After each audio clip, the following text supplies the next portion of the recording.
मित्रों नमस्कार।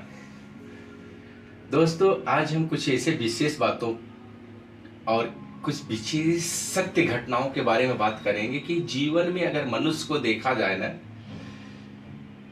तो क्या चीजें कहां घटित कर देते हैं अपने लाइफ में।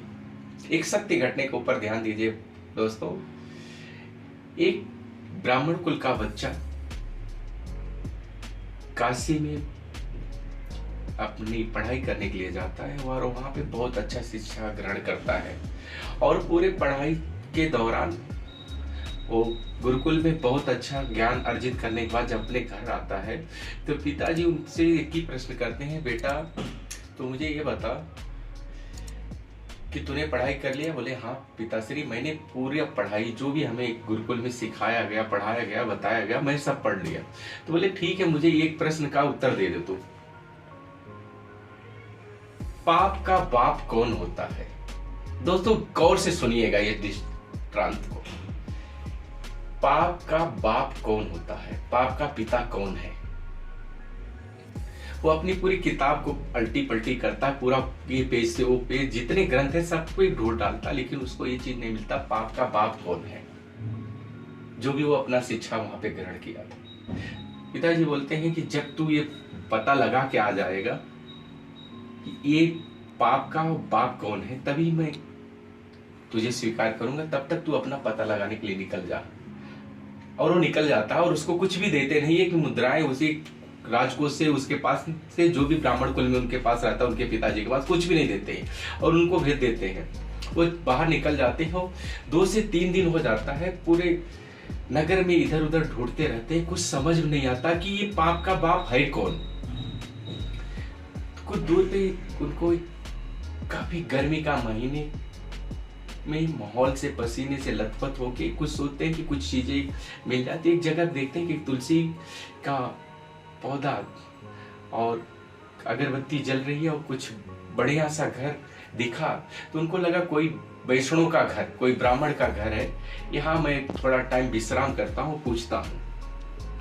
उस घर में जाते हैं, द्वार पे आवाज देते हैं, वहां से एक स्त्री आती है और बोलती है, बोलिए ब्राह्मण देवता क्या सेवा करें। बोलते क्या सेवा करें, हम तो बस निकले थे, हमारे पिताजी ने एक प्रश्न दिया है उसके जवाब के लिए, लेकिन वो प्रश्न का जवाब मुझे नहीं मिल पा रहा था, तो मैं यहाँ पे आया तो सोचा कि ये कोई वैष्णव का घर है, तो यहाँ पे थोड़ा टाइम विश्राम करता हूँ और जल ग्रहण करता हूँ। बोलते क्या बोले, तो बोले थे पाप का बाप कौन है। बोले बस इतने प्रश्न के लिए आप। बोले हाँ। तो बोलते हैं ठीक है, मैं आपको जल देती हूँ।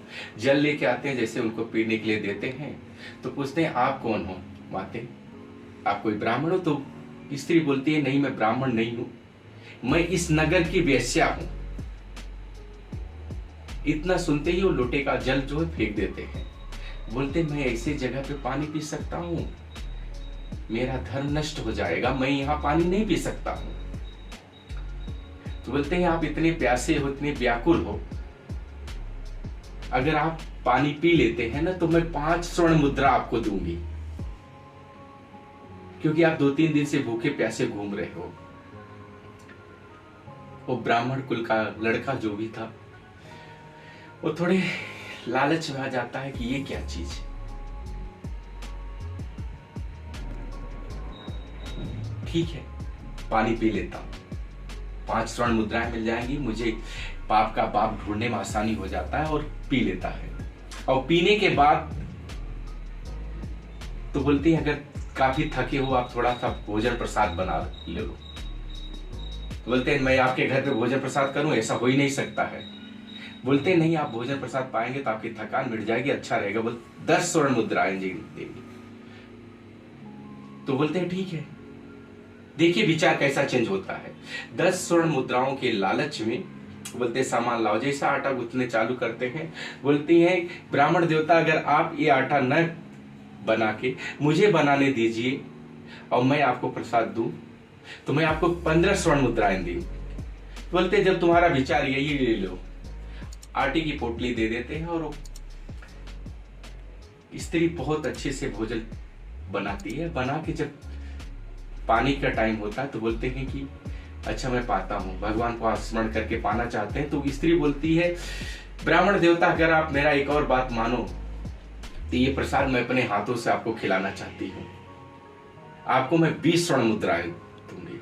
तो बोलते हैं अभी तो मेरा जनेऊ अशुद्ध हुआ ही है, गंगा में स्नान तो करना ही पड़ेगा, चलो मैं ग्रहण ही कर लेता हूं। फिर सोचते हैं कि मैं ग्रहण करता हूं तो यहाँ पाप होगा, और वो पाप का बाप मैं ढूंढने के लिए निकला हूं और यहाँ पे क्या हो रहा है, यही विचार करके वो थोड़ा टाइम के लिए अपने आप को सोचते रहते हैं। और वो जो कहते हैं कि मैं अपने हाथ से खिला दूं, तो बोलते हैं मैं आपके हाथ से नहीं खा सकता हूं। बोलते क्यों? बनाया तो मैंने ही प्रसाद, ग्रहण कर लोगे तो मेरे भी पुण्य बढ़ जाएंगे। बोलते नहीं, आप नग्र की वैश्या हो और आपके हाथ से मैं ये करते करते अगर ये चीज कर रहा हूं तो और भी मेरे पाप बढ़ेंगे, मुझे वापस। बोलते हैं सुनो ब्राह्मण देवता, आपके पिताजी ने आपको जिस लिए भेजा था, क्या आपको पता है? आपने उसका उत्तर ढूंढा, मिला?